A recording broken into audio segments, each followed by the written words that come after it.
Some wounds don't heal just by wanting them to. Forgiving betrayal is one of the hardest things you ever have to do.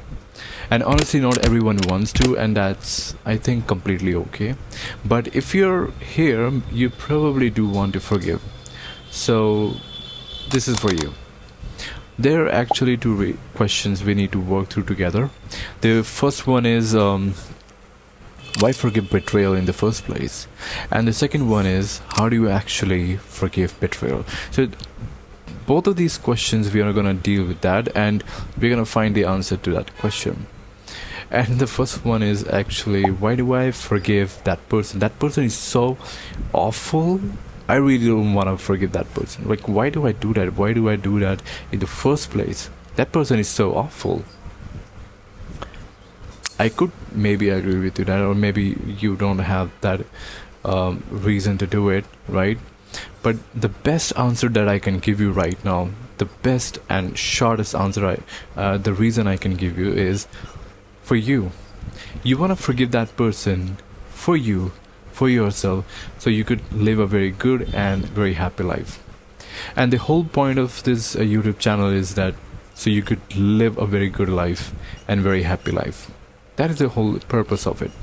And why do you think that not forgiving that person could lead to a very bad life? I will take you in a very specific scenario. Like, let's say you are in that scenario, okay? If that perpetrator, you are seeing that person every day, and that will trigger your hatred emotion in you. Every time you see that person, your hatred emotion is like triggered there. And hatred emotion is one of the most powerful negative emotion. One of the most powerful negative emotion. And dealing with that is very difficult because you sometimes, not sometimes I would say, mostly you get influenced by the hatred. Every time you make any decisions, you are influenced by the hatred. So every time you see the perpetrator, and if you you want to do something, you want to make some decisions, so every time you see that person, that hatred emotion is like one of the major factor in there to make that decision, to what to decide, whether to choose hatredness or to love or forgiveness. That could influence your life, and not only your life, actually everyone around you will also be influenced, and everyone around you, like innocent people, will also be who are not to be blamed at, right? So innocent people could be employees, could be your wife, could be your children, your family, anyone around you could also be influenced by it, because every decision you make, your bad decision you make, right? Because you because you saw that perpetrator, you see that perpetrator every single day, that is feeding your hatredness in you, right? It is building up in you, and it's becoming very strong. And because of that, you tend to make decisions which is very bad, and that actually could lead to your life very bad. And not only it will impact you, but also impact your whole family, and you really don't want it. So the only shortest answer is that it's you, because of you. So you could live a very good life and a happy life if you forgive that person, if you don't have any grudges against that person. So you live a very normal life, neutral life, like nothing such bad will happen, nothing bad consequences will happen. So you won't think about taking a revenge on that person. You won't think about ruining that person's life, because ruining that person's life will also ultimately lead to ruining your own life. So that is the answer. That is the reason that you need to forgive that person. Now the next question is like, how do we actually forgive that person? What is the approach to that? I would like to take another, like, two scenarios. I want to take you in two scenarios. The first scenario is if you see that I already discussed with you, If you see that perpetrator every day, that's one scenario. And another scenario is that if you don't see that perpetrator anyone, not every day, right? Or maybe he's far from you. So in one scenario, let's take this one scenario where you see perpetrator every day, right? And if that perpetrator comes to you and apologizes to you, right? He says that, I apologize, I made a mistake, and you do that, right? That perpetrator is coming to you and apologizing for the mistake he has done towards you. You should forgive him. And ultimately that's the thing, right? But the thing is, you're here in this video because that person that never came to you and never apologized to you and never asked for forgiveness, right? That is why you're here, right? If that would happen, your heart would have been softened and you would have forgiven that person as well. It would have been very easy, but that person never came. That is the second scenario, right? That person never came to you and never apologized to you, right?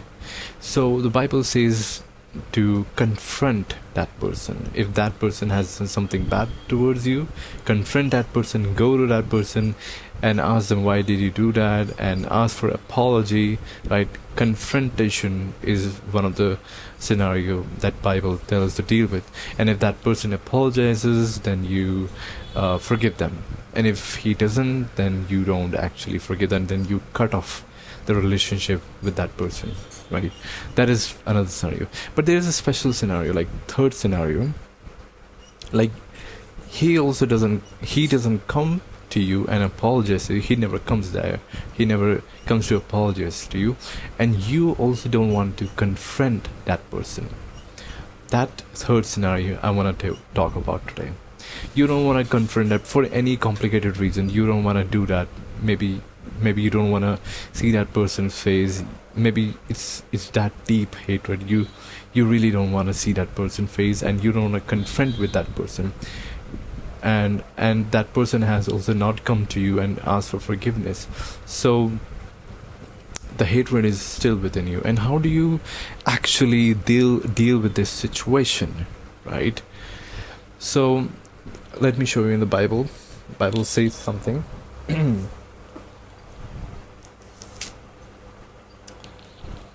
Matthew chapter 5 verse 47, Jesus says, "If you greet your brethren only, what do you do more than others? Do not even the tax collectors do so?"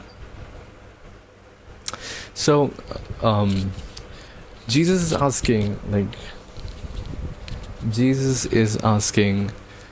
if you greet your brethren only, what do you do different from other? Like everyone does that actually, because everyone you love, you greet them, you say hello to them, right? It's very easy. If that person is not your enemy, then it's very easy to say hello to that person. And especially if that person is your brother or sister or someone who is your close, right? So it's very easy to say hello to that person, right? And this verse is actually very actionable. And if someone does that actually to the enemy and greet the enemy in real life, that person actually is able to reinforce their mind to not take him not to look him as enemy anymore. That's what happens if someone follows this Jesus advice to greet your enemy as well, right? So that person's mind is reinforced and he never looks that person as enemy anymore. And same goes for the enemy as well, because that person also don't see that person as enemy as well, even the perpetrator. But the thing is, in this scenario, it is very, you don't want to confront that person. If you had confronted that person, then it would have been a very different situation. But you don't want to greet that person, that enemy. You really don't want to deal with that person, right? So how do you, approach that situation? How do you deal with that? I will show you some trick, or maybe not show you, I will just share with you a trick that I could tell you how you can deal with that thing. We will take this scenario here. Jesus said, if you only greet your brethren only, what do you do different from other, right? So we are going to take this passage, and what we are going to do is we are going to train our mind into that situation. So what you have to do is just, a little bit relax your mind for a moment. Okay, take a deep breath, and for 1 or 2 minutes just relax your mind and just close your eyes, and imagine that person, that perpetrator, right? Maybe he's in a cafe. Let's imagine that he's in a cafe and you're seeing that person from afar. You're seeing that person from afar, and he's or she is there in that cafe. Now what you're gonna do is walk towards that person. Okay, take a step, imagine it, mentally imagine that person, mentally imagine that person, that perpetrator is actually there in the cafe.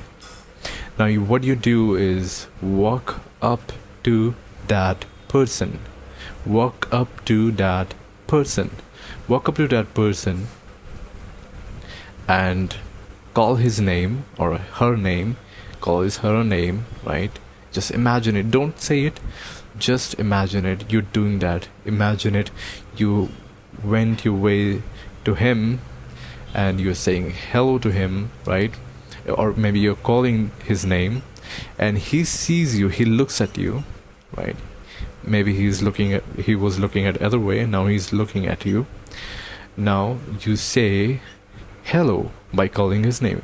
Maybe his name is let's say hello Rahul, hello Sam, hello. So you said that name, right? And you greeted him there.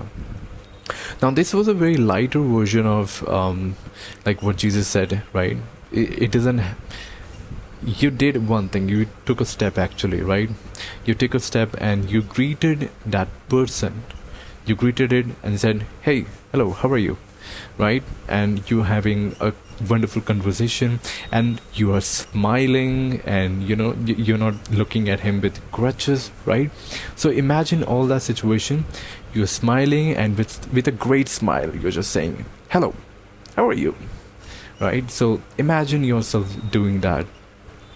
Now nothing will happen right now because it is a very lighter version. If it were have been in a real life situation, it would have impacted a lot. Your brain would have forgiven that person immediately, but this will take some time because the imagination is very hazy, right? So you need to repeat these exercise every single day. Take some time and imagine that person, going towards that person and say hello, how are you? Just simple as that, nothing complicated, just simple. Just repeat this situation every single day, just repeat this situation. Go to that person, say hello, and boom, that's the end of the scenario. Repeat it, okay? Repeat until the emotions inside you, that is your hatred, is a little bit more calmer, is a little bit more under control, right? A little bit more control. Now this simple exercise is like very simple, right? Now once you have a little bit mastered it, once you have get the hang of it, like you're comfortable now to greet that person, right? It's very easy to do that, right? So we're gonna take a different scenario, and this is very actually intensive, a little bit more intensive, and this is actually going to make more more effect on the forgiveness part, right? So you have to do one thing, hug that person, like make a hug actually. Don't do it in real life, but just in imagination, okay? Like they are friends, like they are your brother, right? So, or sister. So hug that person and say I forgive you.